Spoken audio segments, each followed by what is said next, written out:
And good news for those of you that know or related to a guy or a gal that works at the stadium. The players have announced that they are earmarking $1 million nationwide as a fund to set up for those stadium workers. The owners are going to announce something similar later this afternoon, so they at least are on the same page on that. You know, their lockout, their respective positions in that lockout have negatively impacted a lot of innocent people, and at least they're both acknowledging that, and will set up a fund. We will contribute to those funds with our opening day softball game coming up in a few weeks. Good afternoon, Evan. How are you today, kid? I'm all right. How are you? Just all right? I mean... Well, things are good in your world, no?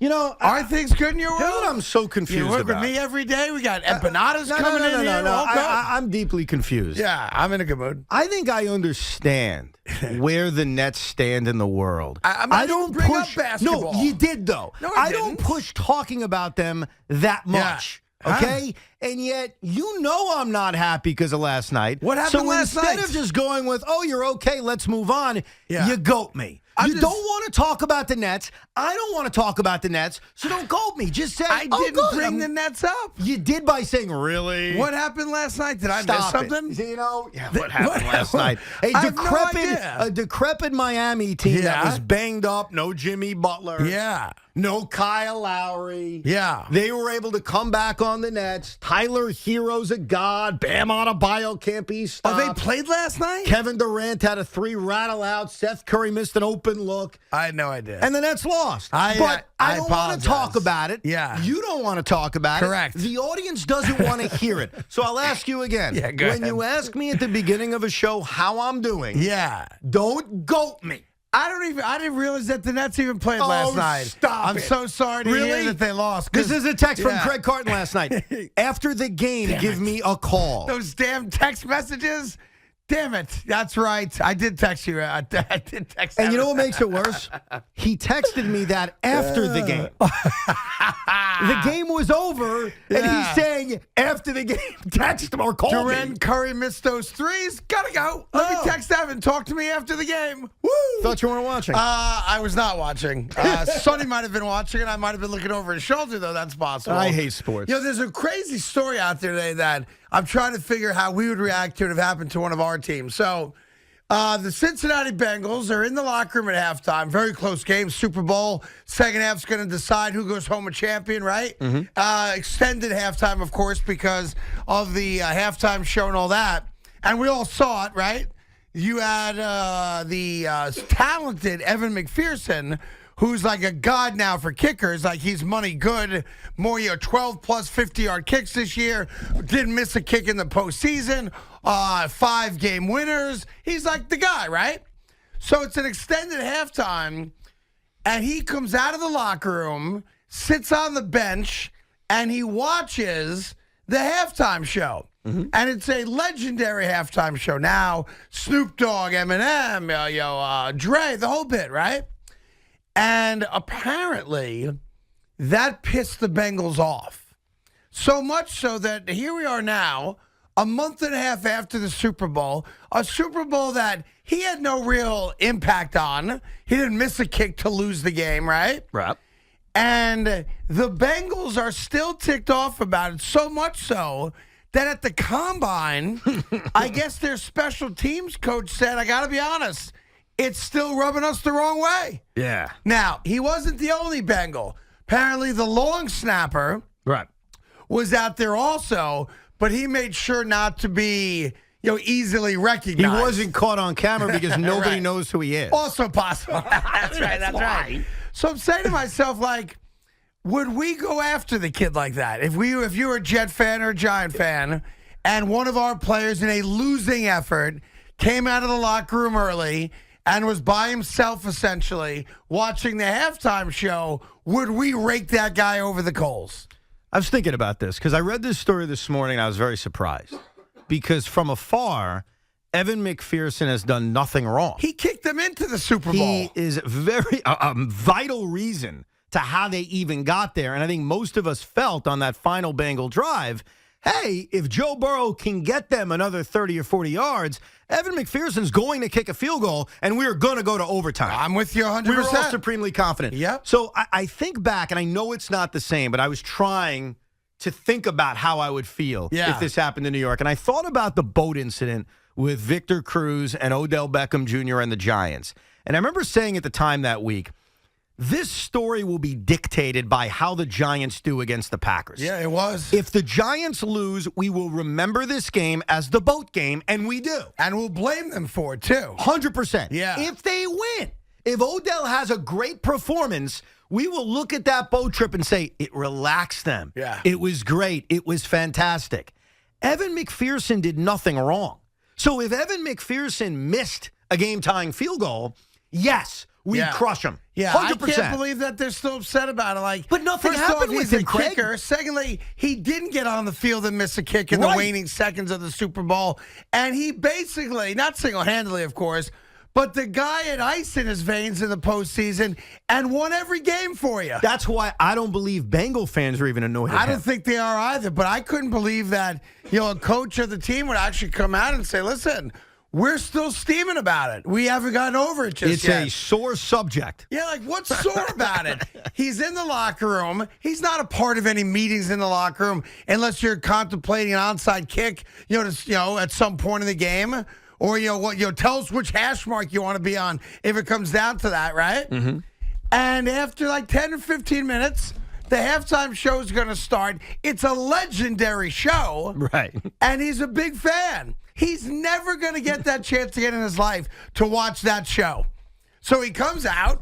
He sits down. Now, it was obvious it's him. He's sitting there. He's in uniform, right? And he's all by himself. And the camera's on him. Well, that's the thing. Right? And then at one point, he's standing up kind of dancing to the music with a couple other guys on the sideline. And next thing you know, a month and a half later, the Bengals are pissed. What that special teams coach, Simmons, I don't think fully understands is a part of, I think, McPherson's appeal was not only that he was clutch, but how calm he was. What was made legendary was in the AFC title game when he said, I guess we're going to the Super Bowl. Isn't that what he said? No, it was the game before. I apologize. It was the divisional round. Looks like we're going to the championship game. Thank you. You're right. Yeah. And he calmly says, I guess we're going to the championship game. His coolness and calmness is a part of, I think, his appeal, and you can even credit that part of his success. Yeah. So him being relaxed enough at the Super Bowl to want to watch the halftime show, I thought was appealing. The only way I ever thought this was going to bite him in the ass is if he missed a big field goal. Yeah, which he didn't do. I wouldn't have a problem with it either. If you do, I'd love to hear from you. 877-337-6666. There's a small update in the baseball lockout. We have some big updates for the softball game, which is trucking right on time, right along. So we'll get to that in a second as well. But here's the update. And it's a little, to be fair, it's a little bit in the weeds, so I want to, we got to be careful not getting into a place where we complicate this. But there was apparently some, dispute, maybe it's misreported, maybe it's accurate, I don't even know, about the fact that Major League Baseball players get a daily stipend for, like, lunch money. And well, that's been going on forever. Yeah, forever. It's true. Yeah. But I guess for some reason I never contemplated or thought about it. And there was a bit of a argument as to whether or not you should count those dollars towards the luxury tax numbers, and that's weedy, so I want to avoid that. But it dawned on me that Max Scherzer, who is making how many millions of dollars this year? He's due to make over 40. Yeah, over $40 million this year. And I apologize for picking at Max. I could pick Garrett Cole, who's making over $30 million this year, just so I'm not picking favorites on that. They get money for lunch. And for some reason, I have a real problem with that. That boggles my mind. Now, I will acknowledge, and I think it is right, that if you are a younger player who has not yet hit arbitration and made millions of dollars, especially guys that kind of go through this carousel of we call them up, we set them down, we call them up, we set them down. Yeah, 60% of the league doesn't make a lot of money. So I think, in terms of that kind of money. So even though the minimum salary is going to be $700,000, so no one should cry poverty, I understand the minor leaguer that gets kind of sent up, back, up, like a yo-yo who has not made big money, getting a stipend for lunch or dinner or just road money, whatever it is. So I'm good with that. But when you're trying to paint the owners out as greedy billionaires, and you have every right to paint them in that light, certainly some of them, so there's no issue with that. And then it comes out that, oh, by the way, the guys making tens of millions of dollars a year are also getting lunch money on top of it. You know, it's hard to say that the other side is very greedy when you're taking that stipend. So I just thought it was interesting. Are you serious? I'm being dead serious. Yeah. Really? Yeah. Like, why are we giving Max Scherzer money for lunch? He's making $40 million. Well, I think the reason they get money for lunch and dinner is because they negotiated it many, many years ago. I would take that out. But whether that's greedy or not, like there are minor leaguers that get nothing. They deserve it. That's my point. So this was my big... Are you blaming the players for that? No, this is my big solution. Because the owners have treated them like nothing. Well, the owners treat the minor leaguers like nothing. No, that's what I'm talking about. I'm not talking about the major leaguers. The minor leaguers don't make enough money. We always try to relate it to our jobs. Yeah. And obviously, Major League Baseball players, even on a minimum salary, is not relatable to most of us. But minor leaguers are actually worse. Like, they don't make enough money for that to be their one job. So I have the solution, and I'm getting killed for it on Twitter today. Well, let me hear it. I have a brilliant solution. What's that? Every player that's pre-arbitration gets the stipend. 100% unequivocally. I have no issue with that because I do respect many of them are not making significant sums of money. Mm-hmm. Once you have hit arbitration and you are now making millions of dollars, as you would once you get to that stage of your career, right? Those guys don't get the stipend, but it doesn't disappear.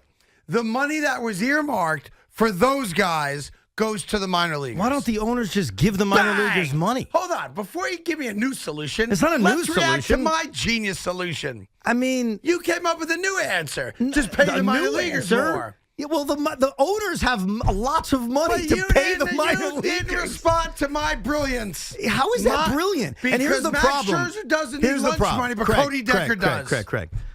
You bringing this up, and it's fine that you brought it up, is not relevant to the CBA issues. You know that.